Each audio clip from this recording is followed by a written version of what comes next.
Hey y'all, welcome back to Housing Houston. I am your co-host, Kayla Ewald.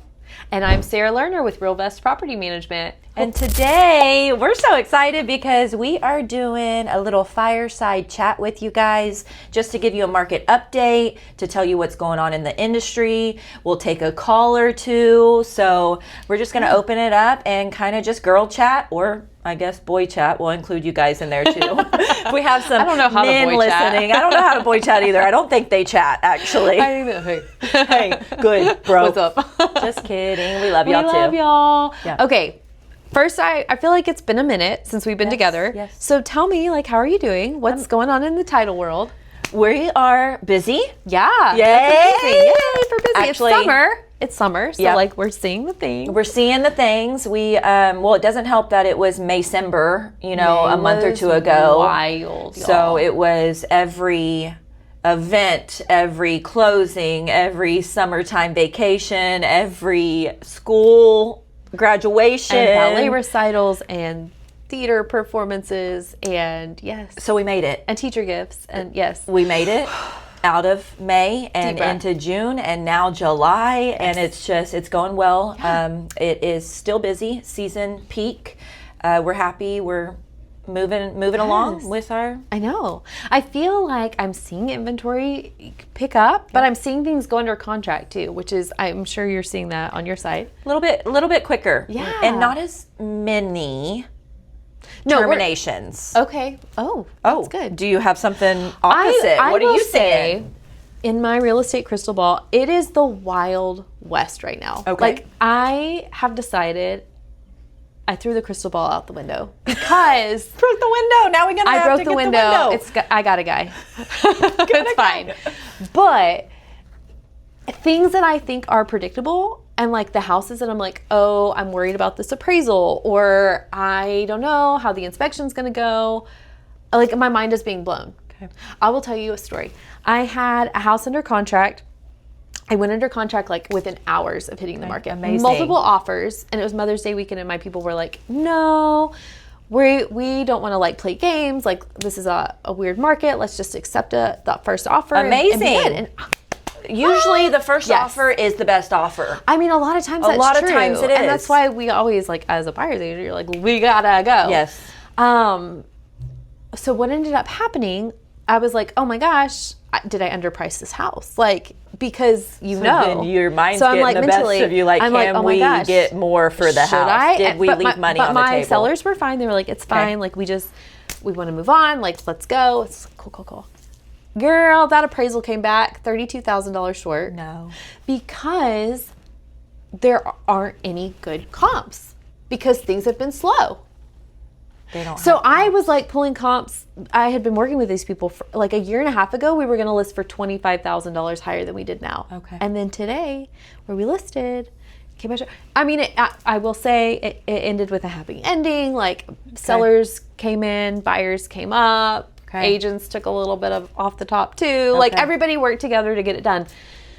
But I just what is this real estate world right now? That's a really great point out because we haven't, or maybe I haven't from the title perspective, taken comps into perspective. Right. And so if you don't have things closing and you don't Yes. have comps, Yes. then It's almost like what happened, 5 years ago, 6 years ago, is we were seeing this huge influx of prices going up. So you didn't have the comps.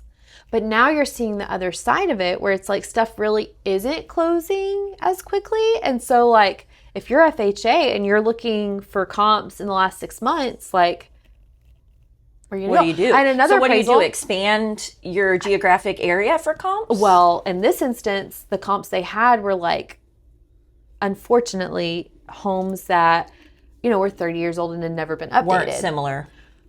Well, we didn't think so. The appraisers seemed to think so. So there was that. But to that same point, and this is why I think financing and what type of financing you do is going to start coming into play more, because FHA has those stricter criteria, but you can get a lower interest rate. So it's okay, well, I'm interested in going that route. But then if you go conventional, I had another home under contract, and I just got the appraisal yesterday, and I had told my buyers, I literally was like, there's no way this is going to appraise, but like it was multiple offers. I was like, let's just do our best and like we'll figure it out when we get there. Girl, it came in over.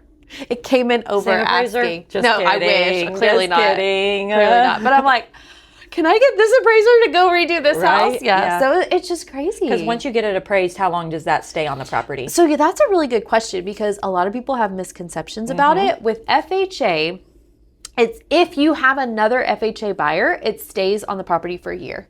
But if it's conventional, you can move on. Get a new one. Yes. And in fact, like in the instance with the first house that I was telling you about, the shortfall, that would have been an option the buyers had, was to go get a conventional appraisal. Now they would have had to pay for another appraisal, which nobody really wants to do that. But I mean, appraisers are only as good as the person. I mean, if you're paying, what's the normal? Somebody actually texted me asking, what is a normal appraisal worth? And she said 800 to 1,000. That's not my lane. Lenders are usually ordering that, right? Yeah, and lenders are going to order it because what, if it's a cash deal, you don't even have to get one. It's a lender requirement, and usually, and then that's the other thing.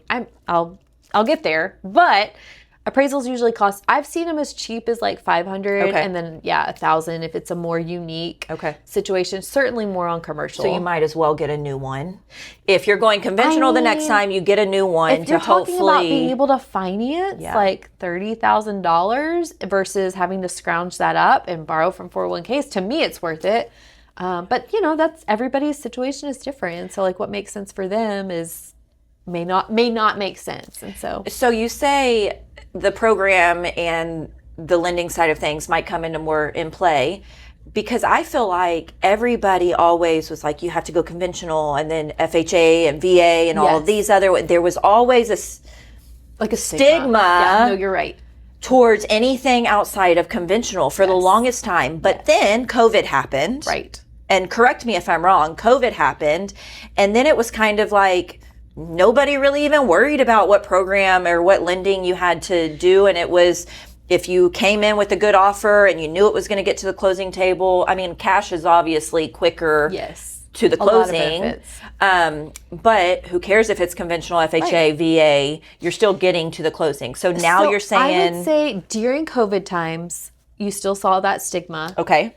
After COVID time, and the whole reason is the appraisal. Yes. So appraisals were what held people back because there weren't good comps to support a high sales price yet, because things weren't, I mean, it was just like, there wasn't data, the price was going up in real time. Okay. After COVID, definitely no one cared. No one cared anymore. Oh, now we have all these comps supporting a super high sales price, so it doesn't matter. And then now, I mean, I still would say people don't care. You know, so let's talk. What do you think? Do you think it's a buyer's market, seller's market? What do you think? I think it's a mixture of both in a weird, like you said, it's the Wild West out there. So bizarre. So I can sit here and say it's a buyer's market or whatever that looks like, or a seller's market. But I honestly think it is just a situational, turnkey ready versus... You know, not renovated, not updated, not new. You know, the roof comes into play with the insurance. I just feel like it's the wild, wild west. The Wild West. Yes, we got a hailstorm. So like half these listings are all getting new roofs. It's wild. When does that happen in Houston? It's I don't. What do you think it is? Do you agree? So I do. I think you're exactly right. From what I'm seeing, and I would be interested in what you guys are seeing out there. Like I feel like if it's turnkey ready, buyers are grabbing it up. They can't get it quick enough because they're spending so much on the loan. They don't want to have extra cash to do stuff. If it's not ready, I mean, that's the kind of stuff that I'm seeing sit on the market for well over average. So average, I looked it up just before this, it's like 53 days in Houston Metro. Better. We're getting there. We're getting there. Okay. But I mean, you'll see stuff on the market 80, 90, 100. I mean, and inside the loop is also a really hard place to sell right now. So what do you think, because I agree with you. You're spot on with the turnkey ready. Well, of course I'm right. Yeah, of course. Always. That's why you listen to us, Housing Houston. What do you consider maybe things that buyers are coming in and being like, this is not turnkey ready? Yes. The roof. Yeah, it's funny. I feel like, yes, the roof, but But you don't know that until people inspection. care about how it looks. I mean, at the end of the day, is Yeah. it pretty? Okay. Does it have the floors? Does it have the right cabinets? New paint. Like, I don't want to walk in and smell like a dog. Okay. Because and listen, if you're a buyer and you want a deal, go find the ugly house and fix it up. Yeah. Like, it's not as expensive as people think, but it is time and effort, and like it's not fun to live in a construction depends on what type of person you are. Are you a project person? Are you a DIY, or are you convenient? Can you write a check? Can you write a check? Yes. Is really and there's some loan products that can help you with that. There's a really cool FHA loan that you can roll in the cost of renovations to your loan. And so like that's cool because then the appraiser is actually looking at the after repair value. So that's a cool option. So it's really, is it pretty or not? Oh, I think so. And that considered, that's crazy. I think so. Yeah. It's crazy. Yeah, absolutely. Huh. It's I'm telling you. Okay. It's Wild West. Okay. Question. Do you feel like houses that are staged and furnished are selling quicker than even vacant updated houses? So we recently had a broker open with one of our agents, and it was vacant. And some of the feedback was, maybe you can't furnish it, but can you do virtual staging? Can you? I'm so interested what our listeners think about virtual staging. I've heard so many different. I tend to land in the camp that like if you put these virtual pictures online and then you walk someone through the property, they can visualize. They're disappointed sometimes. They're like, oh, it doesn't look like the picture. You're like, well, you've set the expectation. You've set an unrealistic expectation. Yes. So I saw someone. But then what if you're like me? Well, she was printing on poster virtual staged photos and displaying them on easels in the house, and I was like, that is so smart. Because you're getting in. You get them to the house. That's a great tip. Yes. Yeah. I thought that was so smart. Yeah. It's not mine. I'm going to steal it. You're welcome. I wish I knew who to give credit to. Everybody. Yeah. But I mean, look, we all want to help each other. Absolutely. I mean, that's the thing about real estate is like, if I'm winning, you're winning. Like, we want to win together. But let's also, I was going to say, it depends on your like-minded personalities. And that's who we try to attract is people that want to collaborate and share and selflessly give and be kind and be genuine. I feel like we need a PSA called "Stop Being a Jerk." Yeah, you're not going to win the deal by being a jerk. Well, a lot of times I think I feel like I've talked to a lot of cranky agents lately, where they're just like, because it's hot. It is hot. It's a little hot. I mean, outside. I'm a little cranky too. I guess. I mean, we're all just trying to. We're all just trying to be out here in the wild, wild west. Yeah. But we can be kind. Yeah. We can still be kind. You never know what somebody's going through. You don't. And you never know when you're going to have to work with them again. So, like, don't leave such a bad taste in their mouth that they're like, I will never work with this person again. Yeah, I agree. I had an agent send me a rolly eye emoji today. Oh, love that for you. I was like, oh, okay, thank you. Love that. Have the day you deserve. Like, I think you accidentally sent that to the wrong person. Right. Oh wait, that was to me? Cool. Professional. Cool. Love that. Okay, so I love that. So if you have a vacant, but it's updated, maybe have easels of virtual staging so that they can visualize how they would see the house. I think so. Otherwise, it might hurt just having it online before they get there. Their expectations are too high. But you would overall choose staging and furnishing in the house. I think it's a great option. There are times though where it's hard to make it make sense, and I think price point has a lot to do with that. And look at your costs. Like a lot of stagers will tell you if if you're going to pay more in 1 month of mortgage, then it's worth it to stage. Yeah. But if your mortgage is $1,200 a month and you've got to spend $4,000 on staging, I like that. Oh, that's a harder sell. And just because you're staging doesn't mean you have to go in there and literally put as much furniture as you can. 100%. It can just the living room is minimal. My favorite stager says, do the heart of the home. And I love that. Do the heart of the home. The heart of the home. Like the kitchen, living, like she likes to do the primary bedroom. Okay, so we talked about turnkey ready. We talked about vacant. Right. we actually did a broker open with a newer Oh, agent. I Yeah, love it was that. super fun. That is so fun. Highly recommend. Did y'all have a good turnout? We had a great Aw, turnout. I love Okay, that. I say Tell me great about it. turnout. We had probably 8 to 10 No, that's real a- estate agents. Amazing turnout. And here lately, I feel like Yes. it's either hit or miss. Yes. Depending on maybe location Yeah. or maybe, time of the week. I'm going to give this tip out, which I thought was good because we had 2 people see it on HAR as an open house. Oh. So when she asked me, she's a newer agent. She's never done a broker open house before. So we leaned a lot Yeah. together to figure love out the that. best. And I said, here lately, I find Thursdays and Fridays in the morning. Yes. That's better days of the week. And also, then you can add it on to MLS Yeah. as a public open house and maybe get some other people in the house. Smart. To where then it takes away, maybe you don't have to spend your Saturday and Sunday doing an open house. You Especially can in get somebody. summer. People are flexible or working from home. Like Yep. they can duck out. Yeah. And I think it's just great. So it was vacant. That's why I was kind of asking you, Nice. how you feel about vacant, turnkey ready. Yeah. They renovated it. I mean, it's freshly remodeled and done. It's beautiful. Good location, maybe a little bit higher on the price point, but they gave all that feedback I was there. gonna say, did she get that feedback? Perfect feedback. Oh, that's great. But And that's so helpful because then you have something to share with the seller and be like, here's what my other colleagues who would be bringing buyers by are saying. so we have had a broker lately kind of say, no agents are going to spend 2 hours of their life Ew. going and supporting others and giving feedback. And here's what I have to say about that. Yeah. Yes, they will. Yeah, they will. You have a lot of situations, like you said, for your seller, showing them that you are doing everything you can for that Absolutely. house. For new agents will show up because they want content. Yes. Oh, it's a content, gold. Take pictures, Yes. take videos. You Here's where I'm network. at today. Yes. You network Yes. with other agents. I've met so many agents at other broker opens that I'm like, oh my gosh, I've talked to you on the phone. We've done a deal together. Yes. Maybe we'll do a deal together in the future. Yes. You might actually have a buyer who, if you just go Yes. and see that open house, you might be like, oh, Nancy and John actually would love this. Let me make a touch point. Remember those ones that we did down in Manville? And I was like, oh my gosh, this house checks every box Lakeland? for, yes. Yes. I ended up buying one of those. Stop. Well, I didn't, but my clients did. Yes, because I was like, that.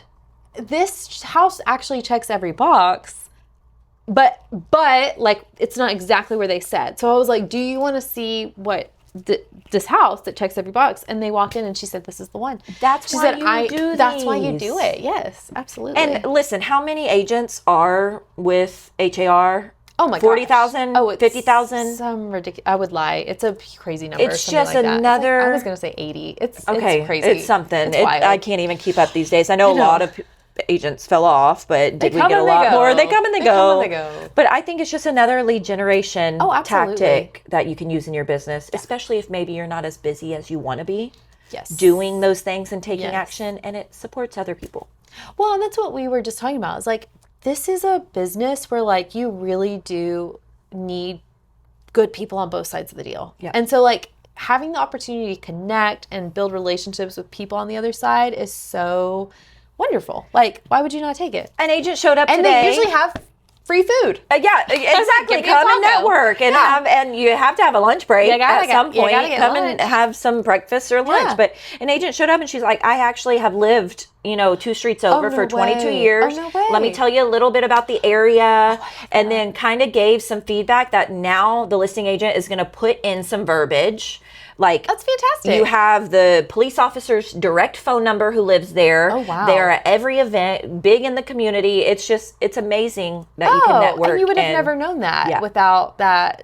Oh, I love it. I guess my tip would be Mm-hmm. if somebody in your brokerage invites you to an open house or a broker open tour, Yes. and if you can make it even for 10 minutes, stop by and support them. You should go. Yeah. Give your feedback. Yeah. Because we're all out here just trying to hustle. And you never know when it's going to be you being like that's me right Please now. I have come. one next week. I'm Please like, come. please come. I don't know what I'm doing at this. She literally just said, it's all the way in Alvin a little bit. And I'm like, You're like, I'll be there. That's right down the street. But I mean, there are ones you can do this job, and like every house has such unique nuances that you're like, I'm stumped on this one. Like, what am I?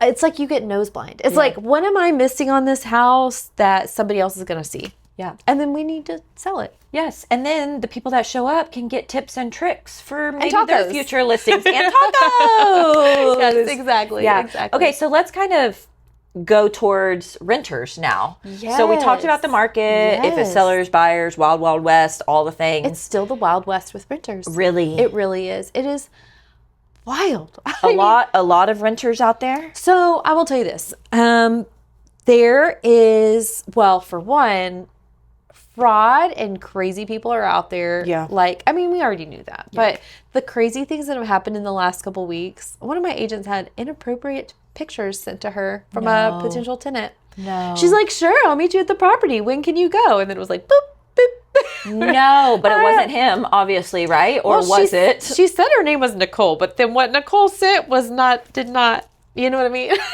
Okay, I digress. People are crazy. We've found lots and lots of fraud too, because there are people who will rent these apartments out and do things they shouldn't do at them, and they don't have, like, anytime you're asking for information and they're hesitant to give it to you, like, that's a huge red flag. Red flag. Or I have a story of why I can't, but I'm special, so I'm making it. It's like, we see it on the title side. We 100%. see, hey, send us over your driver's license, or hey, can I have a quick phone call with you? And if they're like, I can't talk on the phone, I can only email you. I can only email you I don't think you're the actual seller of this property. Right? Like, what? You can't talk on the phone and give us all your information? Yeah. Okay, yeah, we see wild. it too. Yeah. It's wild. So that's happening. And then there's just still quite a bit of vacancy on the rental side of things. Rental prices are back down. I think the number I saw was they're back at rates of 2023. Okay, so what do you mean by that? So explain to the average rental in the Houston area was like $1,800, and now it's kind of contracted back to $1,650. That's amazing. It's a big deal. It's where it's a big deal. Where it's hard. Like, it doesn't sound like huge. It is. It's great for tenants. It's hard for landlords, because taxes and insurance have not come down. Oh, no. And so you could have been cash flowing on a property in 2022, and now you're losing $300 or $400 a month. Oh, yeah. So are you seeing a lot of people sell off their rental property because of that? Because they can't do the taxes and insurance, and they're now not. Okay, hold on. So if somebody's rent, let's just use the 1,800. Yeah. Are they grandfathered in at 1,800, or whenever that goes down, they now have to say, now you only owe 1,650? Okay, so it's not like going to Walmart where you're like, oh, milk is selling for $3 now. Like, you have to run, market analysis. And so if someone, let's say, is in a lease at 1,800, probably when they get that renewal notice, a lot of them are going to shop around and be like, okay, what else is out there at 1,800? Well, if I can find a nicer house at 1,800, I'm going to go back to my landlord and say, hey, let's negotiate. I don't want to move, but I think my rent should be whatever, $1,650. And they kind of have to go with it if it's a going rate, right? Well, the landlord has the choice, right? Because at the end of the day, and that's where, like, it's not black and white. Like, the landlord can say, you know what, I need 1,800 to break even on this property, so I'm okay putting it back on the market. But that comes with expenses, right? Like, you've got to get it ready. A lot of times that's new paint, new carpet, vacancy. So you're not getting rent for 30, 60 days, taking all of that into account. So, I mean, personally, as a real estate investor, I'm like, I'm going to take the lower rent to keep a tenant in place. Like, our general rule right now is, like, do what you can to keep tenants. Consistency. Oh, absolutely. You're not trying to sell off a lot of the property, or... I mean, it's not a good time to sell. You're not going to get top dollar. Right. And a lot of the and I say that with this caveat, a lot of the homes that are rental homes do not have the full wow factor finishes. Okay. So what does that tell me? We just talked about, if I'm putting a house on the market and it doesn't have any it's just going to sit. It's going to sit. Yeah. And so, I mean, you might as well collect $1,650. You might as well. For a couple more months until maybe it changes. Or if you have the money and you want to go in and treat it like a flip, like get in there, really update it nicely, and then put your best foot forward on the market. Okay. And that's an option. And that's what some people are doing too. I could talk about this all day. I love it. I love it. But you know what? We have a call to get to. Yay! So we're going to take a call in, you guys. So let's go ahead and see who called in to the podcast today. And this is just a reminder, you can call in too at the number on the screen. Hi, yes. My name is Shannon Setters with the SMS Realty Group, and I wanted to get your opinion on what you think about the BTL communities popping up, the built-to-lease communities, and do you feel that that is hurting the market for landlords that are trying to get into the market and investors that are just looking to have one or two rental properties? And so I just wanted to get your thoughts. Thank you so much. Bye. I love that question. Hey, Shannon. Hey, Shannon. Shannon is a real estate agent with LPT Realty. She has the SMS Realty Group, and we're so glad you called in. I feel like this is the perfect question for you. Girl, I was like, let me stop talking about rentals, and I'm like, I get to talk more about rentals. Yay. Okay, so she was mentioning BTL, which sometimes you'll hear that BTR. Okay. It build to rent, build to lease, that's what it is. So there are builders and developers out there that, and this is kind of a new phenomena in the last, I guess, decade, they're building single family home communities just to lease out. So interesting. Yes, they're it's really interesting because a lot of them are keeping like in-house maintenance for the whole community, like a lot of the benefits of apartments, but also the benefits of homes. Mm-hmm. Yes. And so her question was, do we think that that is affecting the small landlord? I mean, I would probably say I don't think so. Okay. There are, like we just talked about, there's so much inventory out there that is ready for a landlord to go buy. I mean, I am seeing short-term rentals. The market is full. Galveston, great area. Kemah, great area. You've got long-term rentals here in the community. Mm-hmm. And then there's always an opportunity for investors to buy things that are the ugly houses. Mm-hmm. And so you're not competing with these large... There's enough to go around. Yeah, there's enough to go around. Which is kind of what we always say in the business anyway. Like, we are not competition. There's enough business to go around. Yeah. Now, I do think it'll be interesting to watch as inventory kind of catches up with demand. If people are drawn more to those build-to-lease communities, I will say kind of the ones I've seen are, well, for one, you have to get city approval. So the Friendswoods, the Pearlands, they're not as quick to do that. There are a couple. Santa Fe has a lot of them right now, so they have approved it. I think Dickinson has one. Mm-hmm. So it'll just be are people willing to live a little further out in exchange for that experience? And I think we're going to find that maybe they are.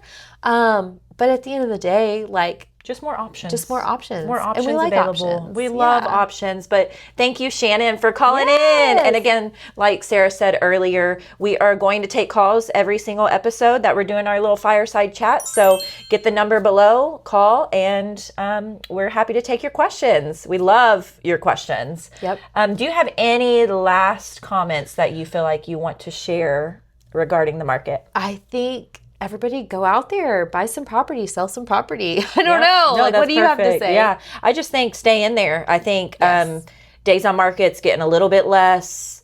We're kind of being more realistic about everything, whether you feel like it's top dollar or maybe not from an appraiser standpoint. Yeah. But I feel like we're kind of, again, it's the Wild West, but we're trying to get back to normal. I mean, interest rates are what they are. And at the end of the day, do what's best for you. Yes. If it's time to buy a house, buy the house. If it's time to sell the house, sell the house. Don't let the market dictate what makes sense for your life. Yes. You're never going to time it right. I love that. I tell people, before COVID, I would have never guessed that was going to happen, right? And so if you were just kind of lucky enough to buy a house before 2020, like, you watched your property gain some serious appreciation. Yeah. We don't know if that'll ever happen again. Yeah. we don't know if a market correction is coming. So don't try and outtime the market. Just jump in. That's great advice. Cool. I don't know. I love it. Love doing this with right. you. Bye, guys. We loved having you. I'm Sarah Lernor signing off for Housing Houston. Kayla Ewald. Until next time. Bye-bye.